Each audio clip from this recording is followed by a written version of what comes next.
sagalee Ameerikaati.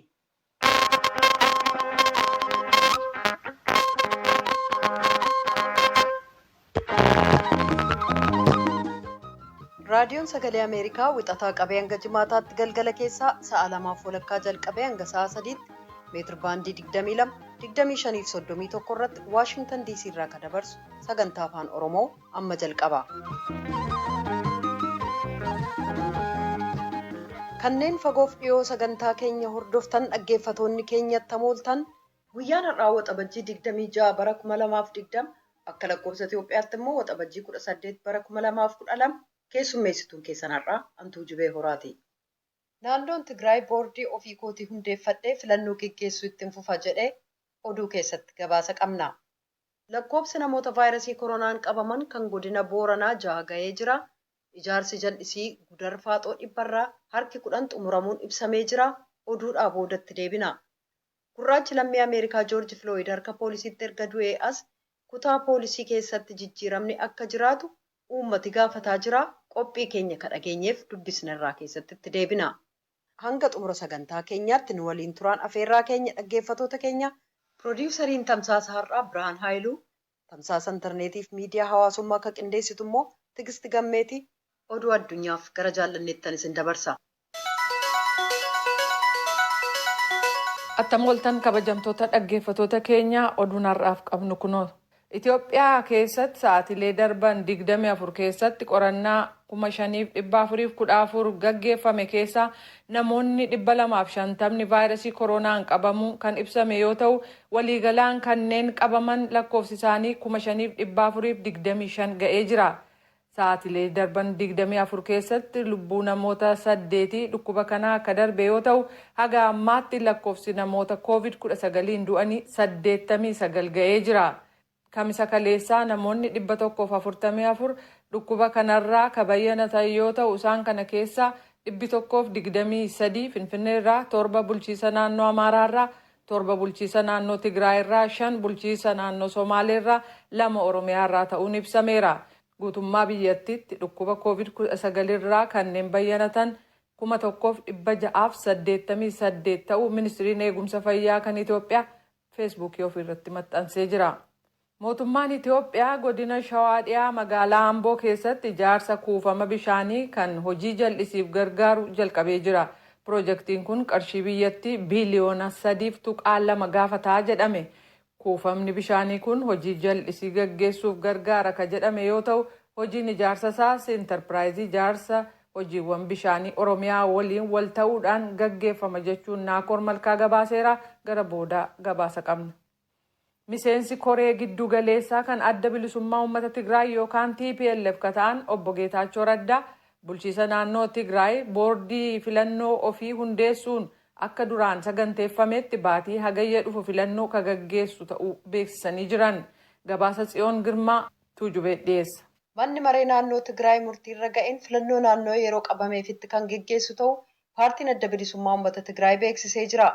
Miseensa Koree hojii raawwachiiftuu Wuhaat kan ta'an obbo Geetaachoo Raddaa akka jedhanitti paartiin isaanii murtii boordiin filannoo Itoophiyaa dabarse kan hin fudhanne ta'uusaaf filannoo sana akka gaggeessu tuqanii mootummaan federaalaa gama laaleen fulbaana 30 booda mootummaan federaalaa jira jennee waan hin amanneef ittaansuudhaanis waan ta'uuf jiru hubachuuf deemnaa jedhan. Boordiin filannoo Itoophiyaa ibsa baaseen manni maree naannoo Tigraay naannoo isaa keessatti filannoo naannoo kan marsaa 6ffaa gaggeessuuf murtii kennuus haa ta'u boordiin filannoo murtiinni murteeffate kana fudhatee raawwachiisuu qaba ka jedhu bu'uura seeraa kan hin qabaanne ta'uu beeksisee jira.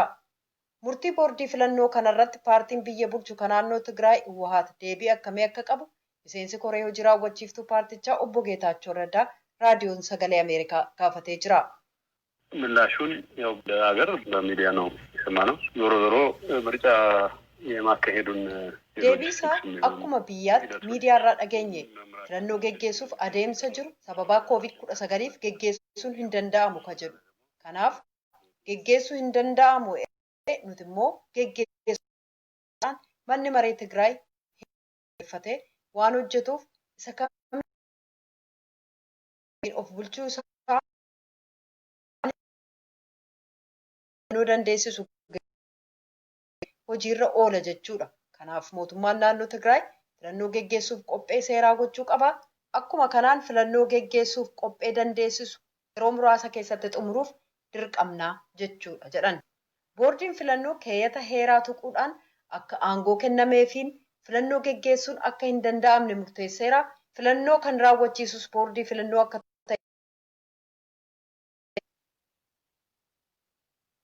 filannoo geggeessuuf murteessisa jedhuuf obbo Geetaachoon yoo deebisan boordiin filannoo mirga filachuuf filatamuu kennuu hin danda'u. Boordiin filannoo ennaa tole hin jedhin hafe immoo qaamotiin heerri mirga isaanii mirkaneesseef hunda caalaa mirga isaanii siyaasaa utuu irraan hafin mirga ofiin of bulchuu kennameef hojiirra oolchuun dirqama ta'aa jedhan. Sababaa boordiin filannoo yeroo dheeresseef keessaa tokko sababaa koovid. Humnootii siyaasaa obbolummaa uummata gidduu amma jiru faallaa hojjetantu jira jechuudhaan bulchaan godina Gaamoo obbo Biraanuu Zawdee dubbatanii jiru. Arbaa Mincirraa VOA waliin gaaffiif deebii gaggeessaniin obbo Biraanuun mootummaan bulchiisa naannoo uummattoota Itoophiyaa gama kibbaa bifa haaraan caasaa bulchiinsaa itti baasuuf yaada dhiyeesse irratti ibsi godinaalee ollaarraa kennamaa jiran kan nama kakaasuu fi waan tokko kan hin gargaarree jedhaniiru. Caasaan dhiyaate Gaamoo, Walaayittaa fi uummattoota Omotik kabiroo kutaa tokko jalatti kan galche tarii Arbaa Minciin magaalaa guddoo naannoo sanaa akka taatu kan yaade ta'uu mala jedhameera. Xiinxaltoonni akka jedhanitti Sidaamaan naannoo of danda'e ta'uun gama kibbaa keessatti waan hundumaaf karaa banee jedhu. Mootummaan yaada dhiyeesseen Sidaamaan alatti kanneen biroo iddoo 4tti bulchiisa naannoo gochuun hiruu ture. Godinaalee 10 caalaan immoo bulchiisa taana jechuun kan gaafataa jiran ta'uu Yoonaataan Zabdiyoos gabaaseera. Namoonni 100 caalaan sababaa ilaalcha siyaasa qabaniin godina Gaamoo aanaa Kuchaa keessatti hidhamuu isaanii paartiin Deemokiraatawaa Kuchaa beeksisee jira. Uummanni Kuchaa godina Oomoo aanaa tokko qofa keessa kan jiraatan yoo ta'u ofiin of bulchuuf gaafataa jiran. Sudaan rakkoo maallaqaa ishee mudate gargaaruuf jecha Jarmaniin gama marsariitii yookaan onlaayin walgahii gaggeessiteen biyyoonni gama dhihaa fi kan Arabaa doolaara biliyoona 1.5 kennuuf waadaa seenanii jiru. Sagantaan kamisa kaleessaa gaggeeffame kun mootummaan ce'umsaa kan Sudaan gara deemokiraasiitti akka ce'u gochuuf ta'uun ibsameera. Kan waraana waliin aangoo qooddatan muummichi ministeera Sudaan Abdallaa Hamdok akka dubbatanitti biyyi isaanii deeggarsa addunyaa guddaa barbaaddi. Barreessaa dureen tokkummaa mootummootaa Antooniyoo Gutarres akka ibsanitti gargaarsaaf waadaan seename kun gocha arjoomaa miti. Fedhii jirutti ilaalcha kennuudhaan kunis waan uummata Sudaan ta'aniif otoo hin taane sababa addunyaan Sudaan tasgabii horatteef deemokiraatawaa taate arguu fedhuufi jedhaniiru. Afrikaa fi giddugaleessa bahaa keessatti deemokiraasiif tasgabii jiraachuun immoo furtuudhaa jedhan.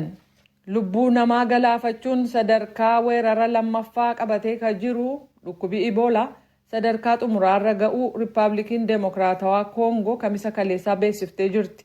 Ministiriin tajaajila eegumsa fayyaa kan Koongoo yeroo kana labsanitti waa'ee weerara dhukkubichaa isa baatii hagayya bara 2018 Koongoo gama bahaa keessatti yoo xiqqaate lubbuu nama 2280 galaafate sanaa ta'uu ibsaniiru. Jirutti ministiriin eegumsa fayyaa immoo kana labse. Kan dhaggeeffataa jirtan raadiyoo sagalee Ameerikaa sagantaa afaan Oromooti. Gareen vaayirasii koronaa irratti hojjetu kan White House har'a uummataaf ibsa kenna jedhamee eegamaa jira. Ibsa kana kan hoogganan ittaanaa pireezidaantii United States Mike Pence ta'u. Ibsi kun kennamuu ega dhaabate baatii 2 guutuuf yeroo jedhutti inni kun isa duraa ta'uuf jira. Kamisa kaleessaa jechuun guyyaa tokkotti lakkoofsi namoota vaayirasii koronaan qabaman United States keessatti isa guddichi kan gabaafame yommuu ta'u White House immoo inshuraansii fayyaa kan namoonni hedduun tajaajila eegumsa fayyaa ittiin argatan Obaamaa keer akka dhaabatuuf mana murtii muummichaa kan United Statesitti iyyata galfatee jira. Akka biyyootii gama dhiyaa irra hedduu otoo hin taane United States keessatti tajaajilli eegumsa fayyaa kan argamu namoonni hojii hojjetan waliin hidhata qabaateetu. Kanaafis faca'ina vaayirasii koronaa ittisuuf jecha waajiroonniif daldalli adda addaa yeroo cufaa ta'anitti namoonni miliyoona 10 hedduun hojii isaaniis akkasumas tajaajila eegumsa fayyaa karaa hojii isaanii argataa turan dhabaniiru. Oduun keenya har'aa kanuma.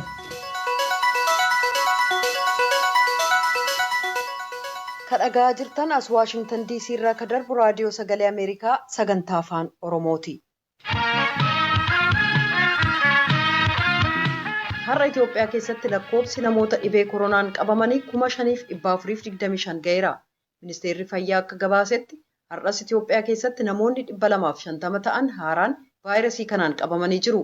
Kanneen keessaa 8 naannoo Oromiyaatti kan argaman yoo ta'u, kibba Oromiyaa godina Booranaattis lakkoofsi namoota vaayirasii koronaan qabamanii 6 ga'ee jira.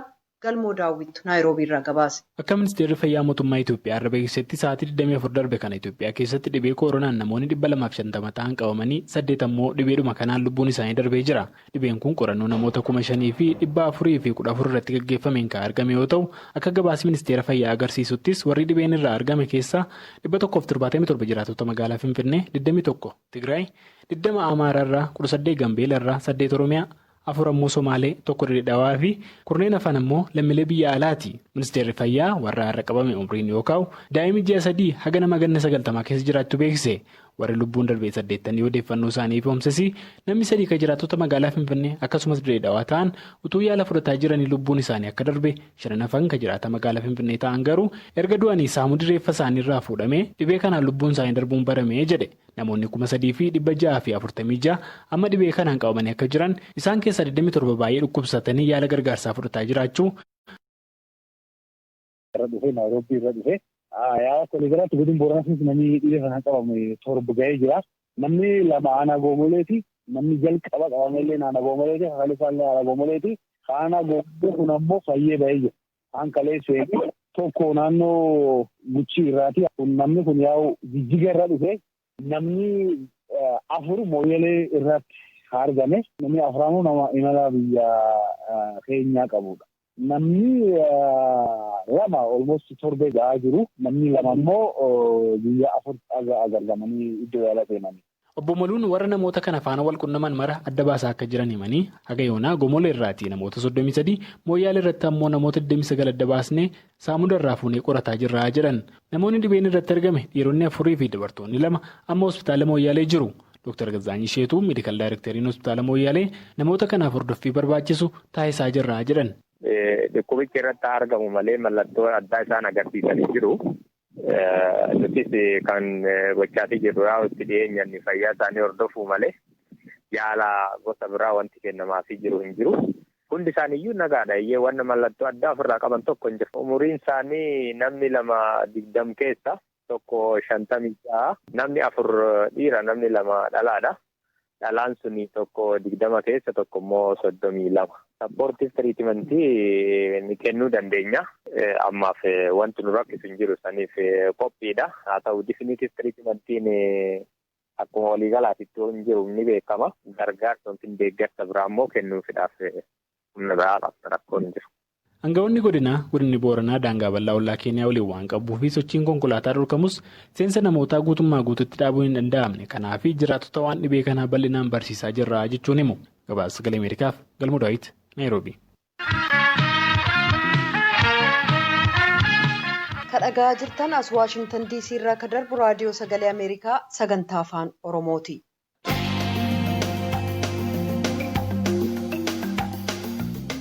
Ijaarsi piroojeektii jallisii Gudar Faaxoo barraa harka 10 ol adeemsifamu ministeera bishaanii jallisiif annisaatti koomishinarri ittaanaa koomishinii misooma jallisii Injiinar Saamu'eel Huseen beeksisan.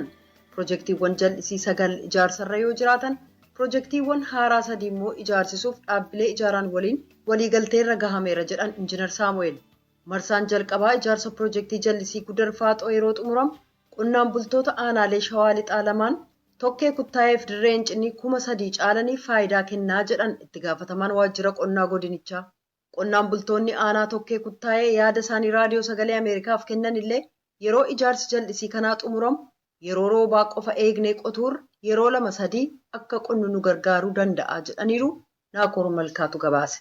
Sadarkaa ijaarsi piroojeektii jallisii Gudar Faaxoo yeroo ammaa irratti argamu ministeera bishaanii jallisiif annisaatti koomishinarri itti aanaa koomishinii misooma jallisii Injiinar Saamu'eel Huseen akkasitti ibsu. Piroojeektiin Gudar kun laga Gudar gubbaatti kan ijaaramudha. Lafa hektaara 6,000 olli kan misoomsudha. Piroojeektiin kun yeroo dhumatutti itti fayyadamtoota abbaa warraa 10,000 ol ta'an fayyadu jechaadha.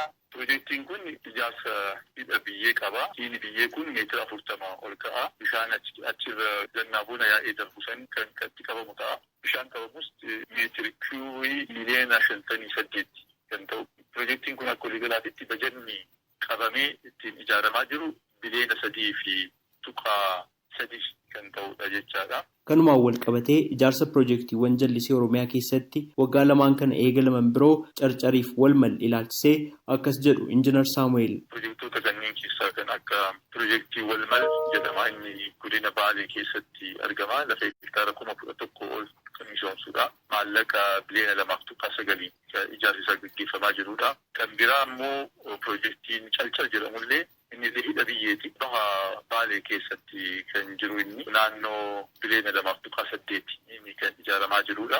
Raawwiin isaaniillee fuuldura duubaan gudar kun naannoo parsantii 10.5 akkana. Kan calcal 8.5 akkana. Kan wal mal immoo naannoo parsantii 13 kan ta'udha jechaadha. Kanaaf haala gaariidhaan piroojeektoonni kun saffinaan kan hojjetamaa jiranii. Kana malee immoo naannoo Adaabachoo kana keessatti illee lafa bishaan lafa jalaa bal'atu jira.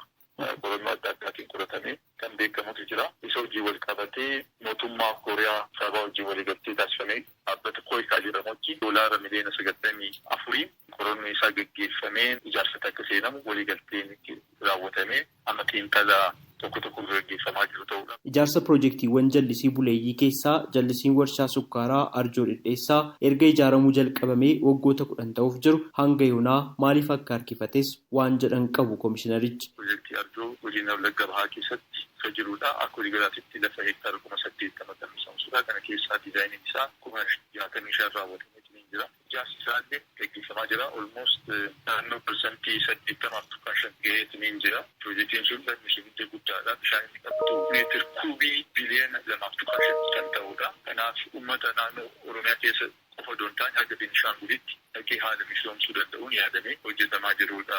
Maallaqni piroojeektii kanaa naannoo biliyoona 3.7 ta'uun gaggeeffamaa jira. Yaa bara dhufuutti hojii taasisuun ni raawwata jedhu amantaa irraa qabna. Piroojeektiin kun kan jalqabame 2003tti waggootii hedduu dabarseetiin jira. Sababbiin isaa seektara kana keessatti tokkoffaa hojiin jallisii kun biyya kana keessatti yeroo jalqabaatiif piroojeektiin kun hidha biyyee kun kan jalqabameetiin jiru. Dandeettii raawwachiisummaa akka waliigalaatti jiru dadhabaa ta'urraa kan ka'e haga barbaadamee raawwatamaatiin hin turre hanqinni guddaan dhimma diizaayinii wajjin wal qabatudha. Koomishiniin keenya kun kan dhaabbate amma waggaa lammaffaa keessa jirra. Kanaaf kan guraatiin ture piroojeektoota kanaan dura sababa adda addaatiin dhaabbataa jiran naannoo keenya keessallee haa ta'u naannoo Amaaraa keessallee piroojeektoonni akkanaa kunneen hin jiran Tigraay keessallee hin jiran gakkuu isaanii san sirriitti xiinxalanii ilaaluudhaan akka sirriitti taasisuu ture. Kanaaf amma Arjoo wajjin wal qabateetiin kan jiru rakkina diizaayinii wajjin wal qabateetiin jiru humna biyyee baachuu danda'u. Jiraachuu dhabuusaa hojii wal qabatee dhimmoonni akka rakkootiitti turanii jiranii kanneen gatteenye laallee sirreessinee rakkoowwan sunniin marti amma hiikkatanii haala sunis ta'e hojiin isaa raawwatamaatiin hin jira. Yeroo ammaa kana akka biyyaatti piroojeektiiwwan jallisii 9 ijaarsa irratti yommuu argaman piroojeektiiwwan jallisii haaraa 3 ijaaruuf ammoo waliigalteen qaama ijaaru wajjin raawwatameera jedhan Injiinar Saamu'eel. Obbo Kabbada Dabaloo itti gaafatamaa waajjira qonnaa godina Shawaa Lixaati. Piroojeektiin jallisii Gudarfaaxoo marsaa jalqabaan yoo xumurame qonnaan bultoota aanolee godina Shawaa Lixaa lamaanii 3,000 caalutu itti fayyadamaa jedhan. Waliigala aanolee lamaantu tajaajila ni kenna. Aanaa Irreencimnee fi aanaa Tokkee Kuttaa'e. Gandoonni naannoo sana jiranii fi tajaajila kana argachuu danda'anis lafoota jallisiidhaaf mijataa ta'e waan qabaniif faayidaan jallisii kanarraa qotee bulaan argatu maal inni waan jedhu hidhi kun hidha guddaadha. Bishaan guddaatiin lafa guddaas oomishuu hin danda'a. Magaalaa guddittiitti Finfinneetti yoo jiru waan ta'eef aanoleen kun hidhamaan salphaadhumatti qotee bulaan naannoo kanatti oomisha gabaan barbaadu oomishee gabaaf dhiyeessee galii guddaa irraa argachuu hin danda'a yaada jedhu kan ka'edha waan ta'eef immoo yoo hojii keessa seenname qabatamaan jijjiirama fiduu hin danda'a. Ammatti qotee bultoota naannoo masatti dhiyaatantu tajaajila irraa argachuu danda'a jedhamee yaadamee jira. Ammuma jallisichi babal'achaa deemu feeziidhaan hangi qotee bulaa dabalaas hin deema bal'inni lafa oomishuus dabalaa deema. Haalli amma qonni biyyattiin ittiin deemsisaa rooba irratti kan xiyyeeffatedha. Roobni immoo yeroo ammaa kana haala jijjiirama qilleensaa wajjin wal qabatee yeroo barbaadametti caamaa yeroo barbaadamnetti rooba. Oomishaaf oomishtummaa keenya irratti dhiibbaa guddaa geessaa akka jiru beekama. Keessayyuu qotee bulaan taa'ee rooba gannaa eeggachuu qofa osoo hin ta'in dhiibbaa roobni gannaa fidu jalaattis bahuu kan danda'u misooma jallisii gurguddaa akkasii fi jallisii xixiqqaa misoomsuudhaan. Kanaafis shakkii tokko malee sodaa tokko malee qotee bulaan bunaa ganna oomishuu danda'a naannoo sanarratti. qonnaan bultootni aanaa tokkee kuttaa'ee ganda malkee bakka jallisiin gudarfaaxoo itti ijaaramaa jiru obbo Baqqala Diroo fi Siisaay Nuurasaa akkas jedhu. Bishaan kun dursa isaa homaa wanti jallisii yookiin wantoota tokko wanti nu fayyadamtu hin jiru. Laga keessa yaa'aa darbee horiin dhugaatii yoo ta'etti nalatti namoonni bu'anii waraabbatanii dhuguuf waan adda itti miicuun ala wanti nu gargaaramtu hin jiru wanta kana duraatti. Mootummaan itti yaadee kana fiduu isaatti baay'ee itti gammanna. Kuni qonna jallisii hin qabnu ture beekta. Qonni waggaatiin qonna hojjetamee xumuramee faayidaa qaba. Kunoo barana warri bishaan qaban naannoo bishaan qabanii kunoo kan akka qamadii waggaatti kunoo argatanii turan nu illee isaan hawwaa turre jechuudha. Midhaan illee biqiltoota addaa yookaan kan akka dinnichaa, kan akka timaatimii, kan akka raafuu maraa kana bira darbee midhaan illee fayyaduudhaaf hin danda'a nu gargaara jennee hin hawwina garuu.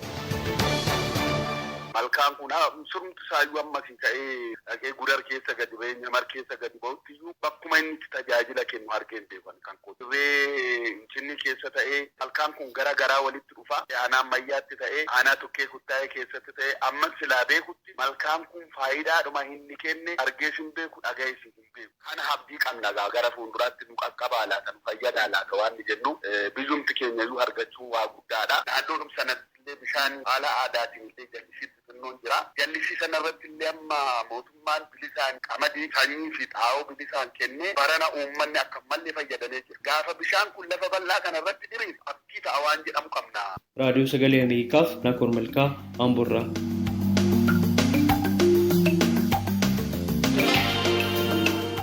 Kadhagaa jirtan as Waashingtan DC irraa ka darbu raadiyoo Sagalee Ameerikaa sagantaa afaan Oromooti gara qophii itti aanutti ceena.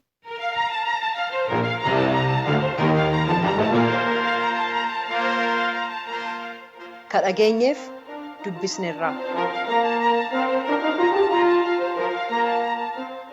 Erga gurraacha Ameerikaa Joorji Filooyid harka poolisii Minisootaa irratti du'ee as Ameerikaatti caasaa poolisii jijjiiruuf mariif falmiitti jiran. Uummati akka caasaan poolisii jijjiiramu fedha. Minisootaan illee kanumatti jirti. Suuraan kanarratti abbaa langaa addaa Minisootaa Mo'aardii Hamdii dubbisuun ka qindeesse qabaa kunoo. Guyyaa 30 dura jalqabanii irraa leeftumu jiran. Minisootaa haga godina waayitti godina kaan isteet Ameerikaa 50 yaayyoo waliin gahan. Addunyaan illee irraa fuutee dabarteen. Lubbuun gurraacha bilaashaa miti. Black Lives Matter jecha addunyaan afaan tokko dubbachuu jirti.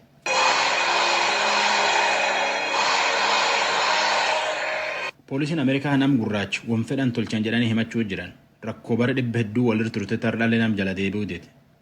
Ji'aan duratti poolisiin faranjii Derek Chauvin nam gurraachi George Floyd mormi irratti jilbeeffate adoonni waa hurra haawdete yoo dhufanii akkamii ittiin dabranuu nama siyyaa lubbuu dhabe. Nam gurraacha rakkum durii ganna dhibba hedduu Afrikaa bitatanii dhufaniin kaan ammallee seera walxaxaa keessan waan fedhan tolchuu jiran jedhanii addunyaan akkaniyyuu fi jirti. Namni maantan jijjiiram gaafachuu jira. Seerii poolisiin namaan qabdu. Yoo qabaa diriirteetiin nam qabdamoo waan isiin nam tolchitu. Poolisiin haguma balleessituuni itti gaafatam dhabuuf waan hedduu himachuu jiran. Warri hiriirbaa kunini dallanee fuula hedduutti qajeeleetiin soodduu warri durii nam garboonfate bulchoota warri durii akka garbummaan hin banne tolchanii fi pirezidaantoota bittee nam garboonfachaa baateef nam hedduu soodduu isaanii bubuqqisan halluu diban hin qaqaarisan. Ameerikaatti poolisii dhibba hedduu jira. Dhaabbatee poolisiillee kumkurnya hedduuti. Poolisii magaalaa qaxarata. Godinilleen poolisii qaba. Godinaatiin sheriif jedhan. Waldaan poolisii Ameerikaa ammoo guddoo humna qaba. Yoo jarimatan waan hedduun gargaara. Faayidaa poolisiin argachuu malte hedduu dubbataaf. Waldaan agi tokko jijjiirama kanaayyuu hin fedhu. Poolisiiteen balaarra buusaa jedha. Agi tokko ammoo jijjiirame jiraachuu malee. Fakkeenyaaf Niiworkitti poolisiin nam qabaa diidiyyatti tokko hudhuu hin danda'an. Ammaan tan ammoo hudhanii qabuu hin danda'an seera malee kun. Denver Koloraadoollee nama kanaa jirti. Poolisii Ameerikaa yoo isaan hoji'an viidiyoo kaameraa qomatti naqatanii yaa'an waan jarii hojjetu suniin to'atan. Uummatillee waan poolisiin hojjetu kaameraa waraabuu danda'a. Raga tolfatee addunyaa dhiyeessuu danda'a. Yoo waraabanillee dhowwuu hin malle kun seeruun biyyaati. Namni waan hedduu gaafachuu jira. Poolisii horii hin baasina. Poolisii diigaa haaraa uummataa walti makaa jaaraa jedhanii gaafachuu jiran. Mo'aardiin State Attorney Minisootaati yookaan ammoo abbaa langaa addaa Minisootaati. Godini tokko abbaa langaa addaa hedduu qaballee. Hojii akkana tana ganni 8 yaayyuu hojjette. Ammujinisii. Waan gibiraa fi taaksii baankirapsii irratti hojjalla. Jijjiirama gaafachuu jira. Uummatni jijjiirama akkamii gaafachuu jira? Nama gurraacha yoo gaafate poolisni gizee hundaa'u yoo nu dhaabbise nu ajjeesaa mana keenya yoo dhufe nu ajjeesaa ja'an. Poolisni nu heddummaa ta'e hin fe'inuu ka ja'an san. poolisan duraa xiqqeessaa maqaa warra jiru. Halamadaa ammoo bajetii poolisaa kana fuudhaa reesoorsii biraa geessaa like mental health resources, child care resources, social workeraaf bajeta baasaa fi gizee problemiin akkanaa dhufe social workera yaamaa malee poolisa yaaminaa. There are a lot of social calls ka poolisan feesisne. Bajeta poolisii kennitan gara biraa jijjiiraa. Sadaffaan ammasis poolisummaan kunuu ishii isaatiif rakkoo moora irra uumuu danda'a. Akka community fi isaaniitiif if eeyduu godhaa uummata jiru jira. Poolisni completely haa deemu osoo hin tahin like amma neighborhoodii kee isiiteetiif akka guruppii walitti dhuftee neighborhood waachii godhachuu jechuudha. Ollaan akka wal eegu. Akka wal eeguuf akka community ijaarrate. Community police yookaan ammoo uummatummaan poolisii hawalii ta'uu yoo jedhan aga poolisii ta'anii bu'aan qabdisiif fakkaatti. Wanni akkanaa kun magaalaa biraa keessatti tahee jira. Hedduu amma I think New Jersey keessatti tahee ture jedhanii hedduu effectivii tahee jira jedhanii hedduu akka gaadii dalagee jira bu'aa qaba tahee jira jedhanii. So I think waan haaraa itti ilaallee try godhuun bareedaadhaan jira. Gadda statues yookaan ammoo soodduu nama hedduu cacaccabsanii Minneapolis keessatti DC keessatti iyyuu kam argitatanii akka cacaccabsan. St. Paul keessa Christopher Columbus namni isan beeyne nama biyya kana dura osoo Indiyaan deema je'ee badee deemuu biyya kana arke Ameerikaa ka arke. So tanaafi uummata biyya kana galan Indiyaa ja'anii native Indiyaan ja'aniini. Inni gaa history akka nuti qaraan saniiniti akka nuti iskoola nu barsiisan saniiniti waan hedduu badaa dalagee jira. Isan silaa history neetiiviin katabdee nu barsiisanii nama akkasiisan haawultii goonee hin fannisnu turre. Christopher Columbus gaaf duri nu barsiisan kan qajeelan nu barsiifne adoo warri lafaa seenaa ofii barreeffate. Native Indians adoo warri lafaa seenaa ofii barreeffate seenaa dogoggoraa kan nu barsiisanii jette. Isaan silaa humna qabaatanii gaafa san history kana isiif katabatanii. Nutilleen akkasii akkanatti hin dogoggorru turre. Columbus eenyu akka tahe qacalloo barra jechuudha. Waan inni hamtuu godhe hunda hin barannee jechuudha. Hiriirii Minisootaa jalqabe qaanqeen Minisootaa ceete godin Ameerikaa addunyaa cufa waliin geette. Hiriira akka namni itti bahe kanaan maal jettati? Mirga ishii gaafachuun fi ammas nama qaamummaa isaaniitiif namni tokkorra gurraacha tokkorra diimaa ja'anii tokko jibbanii tokko jaalachuunis akka gaarii hin taane yaadni kun nama keessa akka jiru nu agarsiisee jira yaada bareedaadhaan jira. Mewardiin State Attorney Minisootaati yookaan ammoo abbaa alangaa addaa Minisootaati guddoo galateeffadha. Waan tokko dhaamatti. Histirii biyya kanaa waan magaalaa kana keessa galuuf histirii biyya kanaa yoo hedduu barannee gaariidha. Akka wanni asii deemaa jiru hunda nuuf galutti yoo barannee gaariidhaan jaabi. Nama gurraachaatu karaa nu banee biyya kana dhufne malee silaa biyya kana nutis dhufuu hin dandeenyu. Histirii biyya kanaa yoo barree hedduu gaariidhaan jaa. Waan ofii abbaa barreeffata. Harki Oromaa waan dura yakka. Yookaan ammoo waan sun karaa qajeelaan barreessuuf barreessaaf. Ta'uu baannaan akkuma Christopher Columbus kana akka warri lafaalleen jedhetti turtee nam guldufti darti. Gurraacha Ameerikaa waan hedduu himachuu jira. Mani marii Ameerikaalleen caasaa poolisii jijjiiruuf yaayyuu walii gale. Achi ammoo sadarkaa itti dabarsan. Godinillee yookaan ammoo isteeti Ameerikaallee caasaa ofii jijjiiruu dhabuu irratti wal falmuu jira. Qomtaateefuyyuu. Lubbuun gurraachaa bilaashaa miti. Black Lives Matter jecha addunyaan afaan tokko dubbachuu jirti.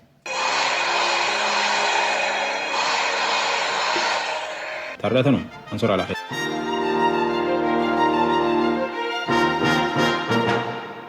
Raadiyoon Sagalee Ameerikaa galgala keessaa sa'a 2:00 jalqabee hanga sa'a 3:00 wixataa hanga jimaataatti qophii afaan Oromoon dabarsu irratti raawwata. Qophii boriitiin walitti deebina. Nagaatti bulaa. Amma sagantaa afaan Amaaraatu itti fufa.